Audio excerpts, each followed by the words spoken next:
Hi hello guys, welcome back to my channel. Friends, ಇದು ಸೋಮವಾರದ vlog. ಇದು ಸೋಮವಾರ ಅಯೋಧ್ಯೆಯಲ್ಲಿ ಶ್ರೀರಾಮಂದು ಪ್ರಾಣ ಪ್ರತಿಷ್ಠಾಪನೆ ಇರೋದ್ರಿಂದ, ಹಾಗೆಯೇ ನಂದು ಹುಟ್ಟುಹಬ್ಬ ಇರೋದ್ರಿಂದ ನಾನು ಬೆಳಿಗ್ಗೆನೇ ಎದ್ದು ಫುಲ್ಲು ಮನೆಯೆಲ್ಲ ಕ್ಲೀನ್ ಮಾಡಿ, ದೇವ್ರ ಸಾಮಾನೆಲ್ಲ ತೊಳೆದು, ದೇವ್ರ ಮನೆಯೆಲ್ಲ ಫುಲ್ಲು ಕ್ಲೀನ್ ಮಾಡಿ ಬೆಳಿಗ್ಗೆನೇ ಪೂಜೆ ಎಲ್ಲ ಮುಗಿಸ್ಕೊಂಡು, ಹಾಗೆಯೇ ನಾನು ವೆಂಕಟರಮಣ ಸ್ವಾಮಿ ದೇವಸ್ಥಾನಕ್ಕೂ ಕೂಡ ಹೋಗಿದ್ದು ಬಂದೆ. ನಾನು ಲಾಸ್ಟ್ ವ್ಲಾಗಲ್ಲಿ ಆಲ್ರೆಡಿ ನಿಮಗೆ ಹಾಕಿದ್ದೆ ನಂದು ಬರ್ತ್ಡೇನ ಯಾವ ರೀತಿ ಸೆಲೆಬ್ರೇಷನ್ ಮಾಡಿದ್ದೆ ಅಂತ. ಅದರಲ್ಲಿ ನಾನು ನಿಮಗೆ ತೋರಿಸಿದ್ದೀನಿ, ದೇವಸ್ಥಾನಕ್ಕೆಲ್ಲ ಹೋಗಿದ್ದು ಎಲ್ಲ ನಾನು ತೋರಿಸಿದ್ದೆ. ಹಾಗೆಯೇ ನಾನು ಮಧ್ಯಾಹ್ನ ಸೋಮವಾರ ಆಗಿರೋದ್ರಿಂದ ನಾನು ಯಾವುದೇ ರೀತಿ ನಾನ್ ವೆಜ್ ಏನು ಮಾಡೋಕ್ಕೆ ಹೋಗಿಲ್ಲ. ಹಾಗೆಯೇ ಶ್ರೀರಾಮಂದು ಅಲ್ಲಿ ಅಯೋಧ್ಯೆಯಲ್ಲಿ ಪ್ರಾಣ ಪ್ರತಿಷ್ಠಾಪನೆ ಇರೋದ್ರಿಂದ 3 ದಿನ ಯಾವುದೇ ರೀತಿ ಮನೆಯಲ್ಲಿ ನಾನ್ ವೆಜ್ ಮಾಡಬಾರ್ದು ಅಂತ ಹೇಳಿದ್ರು ನನಗೆ. ಹಾಗಾಗಿ ನಾನು ಸಂಡೇನೂ ಮಾಡಿಲ್ಲ. ಮಂಡೇ ನನ್ನ ಬರ್ತ್ಡೇ ಇರೋದ್ರಿಂದ ನಾನ್ ವೆಜ್ ಮಾಡಬೇಕು ಅಂತ ಅಂದ್ಕೊಂಡ್ರು. ನಾವು ಮಂಡೇ ತಿನ್ನೋದಿಲ್ಲ. ಹಾಗೆಯೇ ಅಲ್ಲಿ ಪೂಜೆ ಇರೋದ್ರಿಂದ ಅಯೋಧ್ಯೆಯಲ್ಲಿ ನಾವು 3 ದಿನ ನಾವು ಸಂಡೇ, ಮಂಡೇ ಹಾಗೆಯೇ ಟ್ಯೂಸ್ಡೇ ನಾವು ಯಾವುದೇ ರೀತಿ ನಾನ್ ವೆಜ್ನ ಮನೆಯಲ್ಲಿ ಮಾಡಿಲ್ಲ. ಹಾಗೆಯೇ ಸಂಜೆ ಎಲ್ಲರ ಮನೆಯಲ್ಲೂ ದೀಪ ಬೆಳಗಬೇಕು, ಇಡೀ ಜಗತ್ತು ಜ್ಯೋತಿರ್ಗಮಯವಾಗಬೇಕು ಅಂತ ಶ್ರೀ ನರೇಂದ್ರ ಮೋದಿಜಿ ಸರ್ ಅವರು ಹೇಳಿದ್ರಲ್ವಾ. ಹಾಗೆಯೇ ಶ್ರೀರಾಮಂದು ಕೃಪೆ ದಯೆ ಎಲ್ಲರಿಗೂ ಸಿಗಲಿ, ಎಲ್ಲರ ಮನೆಗೂ ಒಳ್ಳೆಯದಾಗಲಿ ಅಂತ ಅವರು ಹೇಳಿದ್ರಿಂದ ನಾನು ಕೂಡ ನಮ್ಮ ಮನೆಯಲ್ಲಿ ಫುಲ್ಲು ಎಲ್ಲ ಸಂಜೆ ಎಲ್ಲ ಫುಲ್ಲು ಹೊರಗಡೆ ಎಲ್ಲ ವಾಶ್ ಮಾಡಿಕೊಂಡು, ಹಾಗೆಯೇ ದೀಪಗೆಲ್ಲ ರೆಡಿ ಮಾಡ್ಕೊಳ್ತಾ ಇದ್ದೀನಿ. ಇದ್ರ ಜೊತೆಗೆ ನಮ್ಮ ಲೇಔಟಲ್ಲೂ ಕೂಡ ಫುಲ್ಲು ಒಂದು ಗ್ರ್ಯಾಂಡಾಗಿ, ಅಂದರೆ ಸಿಂಪಲಾಗಿ ಅವರು ಒಂದು ಸೆಲೆಬ್ರೇಷನ್ನ ಮಾಡಿದ್ದಾರೆ.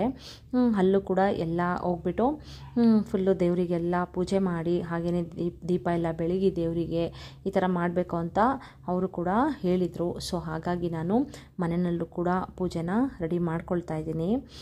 ನೋಡಿ, ದೀಪ ಅಂದರೆ ಅದೊಂದು ಪಾಸಿಟಿವ್ ಎನರ್ಜಿನ ಕೊಡುತ್ತೆ ಅಲ್ವಾ ಮನೆಯಲ್ಲಿ. ಸೊ ಹಾಗಾಗಿ ನಾವು ಮನೆಯಲ್ಲಿ ಡೈಲಿ ದೀಪ ಬೆಳಗೋದ್ರಿಂದ ನಮ್ಮ ಮನೆಗೂ ಕೂಡ ಒಳ್ಳೆಯದಾಗುತ್ತೆ, ಹಾಗೆಯೇ ಪಾಸಿಟಿವ್ ಎನರ್ಜಿ ಕೂಡ ಇರುತ್ತೆ.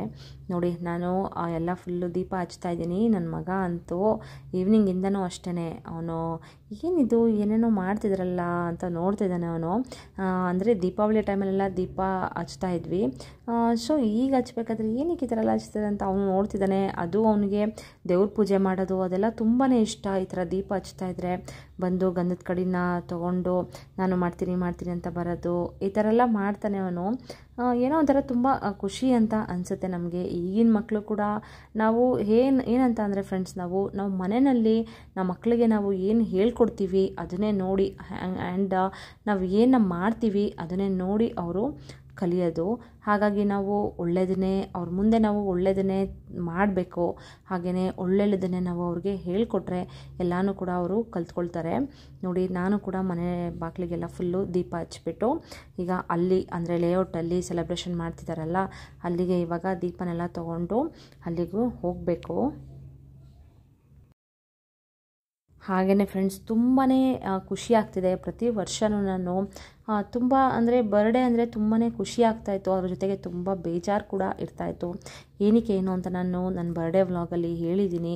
ಮತ್ತೆ ಅದನ್ನು ನಾನು ಹೇಳಲಿಕ್ಕೆ ಇಷ್ಟ ಆಗಲ್ಲ, ಯಾಕಂದರೆ ಅದನ್ನು ಮತ್ತೆ ಹೇಳ್ತಾ ಇದ್ದರೆ ನನಗೆ ನೋವು ಜಾಸ್ತಿನೇ ಆಗುತ್ತೆ ಹೊರತು ಮತ್ತೆ ಅದನ್ನು ನೆನೆಸ್ಕೊಳ್ಳೋಕ್ಕೂ ನನಗೆ ಅಷ್ಟು ಇಷ್ಟ ಆಗೋದಿಲ್ಲ. ಅದಕ್ಕೋಸ್ಕರ ನಾನು ಈ ವ್ಲಾಗಲ್ಲಿ ನಿಮಗೆ ಯಾವುದೇ ರೀತಿ ನನ್ನ ನೋವುಗಳನ್ನ ನಾನು ಹಂಚ್ಕೊಳ್ಬಾರ್ದು ಅಂತ ಇದ್ದೀನಿ. ಹಾಗೆಯೇ ನೋಡಿ, ನನ್ನ ಮಗನೂ ಕೂಡ ಮನೆಯೆಲ್ಲ ಪೂಜೆ ಮಾಡಿ ಕೆಳಗಡೆ ನಮಸ್ಕಾರ ಮಾಡಿ, ನೋಡಿ ಗಂಧದ ಕಡಿ ಎಲ್ಲ ಬೆಳಗ್ಬಿಟ್ಟು ಈಗ ನೋಡಿ ಇಲ್ಲಿ ಸಿಂಪಲಾಗಿ ನಮ್ಮ ಲೇಔಟಲ್ಲೇ ಸೆಲೆಬ್ರೇಷನ್ ಮಾಡಿದ್ರು. ಅಲ್ಲಿಗೆ ಬಂದ್ವಿ.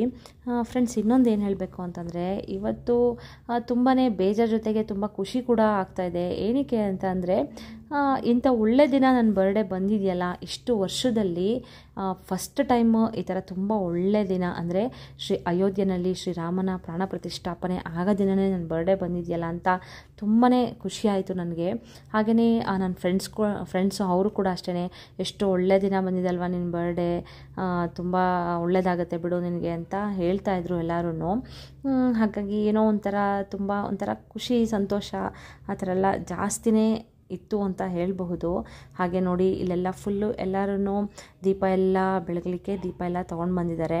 ಹಾಗೆಯೇ ಚಿಕ್ಕ ಮಕ್ಕಳುಗಳು ಅಷ್ಟೇ ಫುಲ್ಲು ಎಲ್ಲ ಪಂಚೆ ಎಲ್ಲ ಹಾಕ್ಕೊಂಡು ಬರೋದು, ರಾಮನ ಥರ ವೇಷ ಹಾಕೋದು ಆ ಥರ ಎಲ್ಲ ಮಾಡಿದ್ದಾರೆ ನೋಡಿ. ಇಲ್ಲಿ ಪೂಜಾರಿ ಕೂಡ ಬಂದು ಎಲ್ಲ ರಾಮಂದು ಪೂಜೆಗೆ ರೆಡಿ ಮಾಡ್ಕೊಳ್ತಾ ಇದ್ದಾರೆ. ಹಾಗೆಯೇ ಅಲ್ಲೆಲ್ಲ ಫುಲ್ಲು ರಂಗೋಲಿ ಎಲ್ಲ ಹಾಕಿಬಿಟ್ಟು ನೋಡಿ, ದೀಪಗಳು ಎಷ್ಟು ಪಾಸಿಟಿವ್ ಎನರ್ಜಿ ಕೊಡುತ್ತೆ ಅಂದರೆ ಫ್ರೆಂಡ್ಸ್, ನಿಜವಾಗ್ಲೂ ಅದನ್ನು ನೋಡ್ತಾ ಇದ್ದರೆ ಏನೋ ಒಂಥರ ಖುಷಿ, ಸಮಾಧಾನ, ನೆಮ್ಮದಿ, ಏನೋ ಒಂಥರ ನೆಮ್ಮದಿ ಕೊಡುತ್ತೆ ದೀಪ ಅನ್ನೋದು.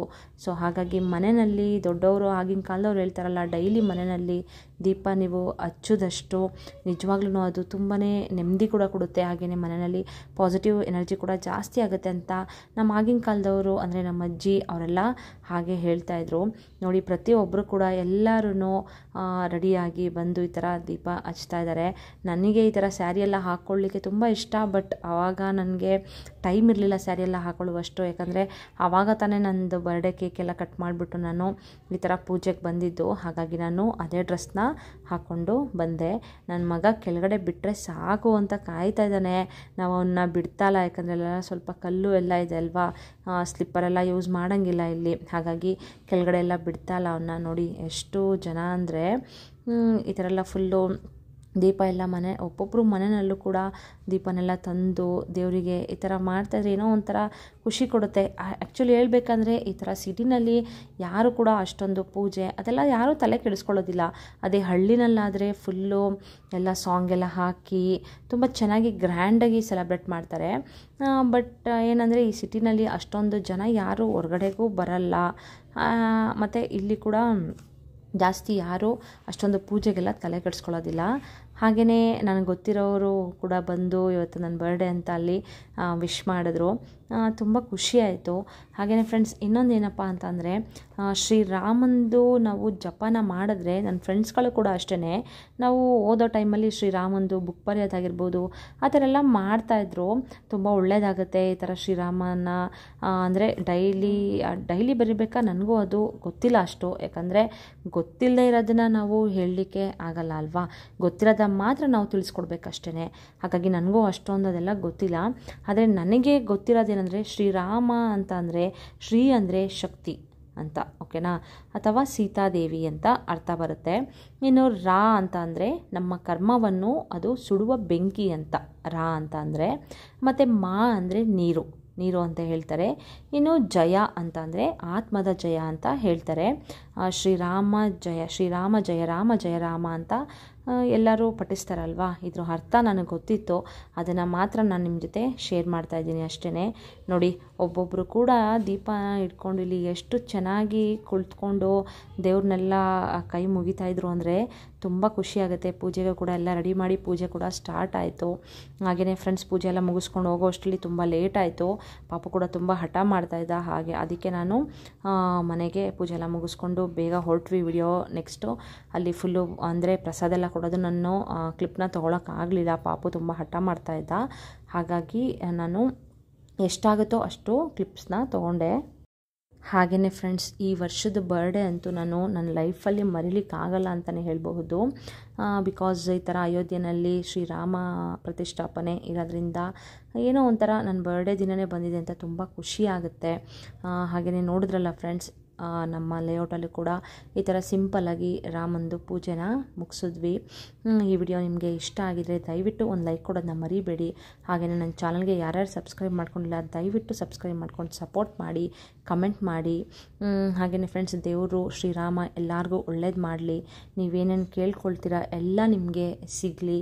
ನೀವೇನೇ ಅಂದರೆ ಏನೇ ಕೇಳ್ಕೊಂಡ್ರು ನಿಮಗೆ ಎಲ್ಲ ಕಾರ್ಯಸಿದ್ಧಿ ಆಗಲಿ ಅಂತ ಹೇಳ್ತಾ ಇವತ್ತಿನ ವಿಡಿಯೋನ ಇಲ್ಲಿಗೆ ಎಂಡ್ ಮಾಡ್ತೀನಿ. ಮತ್ತೆ ನೆಕ್ಸ್ಟ್ ಹೊಸ ವಿಡಿಯೋದೊಂದಿಗೆ ಸಿಗ್ತೀನಿ. ಅಲ್ಲಿವರೆಗೂ ಬಾಯ್, ಟೇಕ್ ಕೇರ್.